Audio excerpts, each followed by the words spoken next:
Hindi. So, namimili kayo doon sa lote na? Oh. Lote, tapos sa Grand Mart. Sa Grand Mart.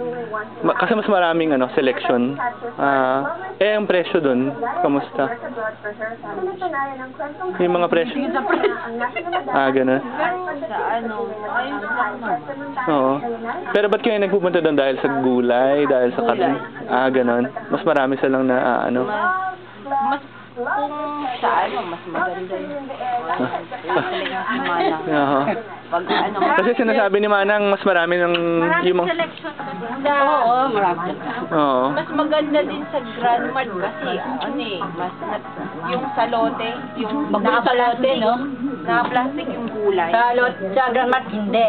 Hindi. Makakapili kayo ng Nakahatag na ganyan. Saka yung nila, parang talagang nakukuha nila sa produce sa mga farmers, kaya mas mura. Kasi napansin ko ngayon matumal ang tao dito. Oo. Matumal talaga. Oo. Mas gusto nila sa natalo na nga ng ibang tindahan. Malalaking kasi sila, no? Ando doon lahat kasi pati product natin, Kaya Tapos ang bigas mas mura ba doon? Oo. Ganun. Pero mas mura pa rin sa wholesale. Oo. Kasi sa trabaho sa wholesale, $14, may labas 21. Oo. Dito pag nagbubunta kayo dito, mga binibili niyo yung mga chicheria, mga ganun. Yung mga wala sa Kagaya ng wala. Kasi ito mas maraming Filipino. Oo. Yung mga ganyan growers. Product. Oo. Meron kaya lang Pinoy store kasi, siyempre, di ba? Saka yung katulad niyan, yung ganito, sa kabila sa parking shop. Dami kong pinupuntahan. Sa parking shop. Mas mahal yung ganito nila. Ano, yung mga... Sa parking shop, yung mga ang magas. asawa nun, Pilipina.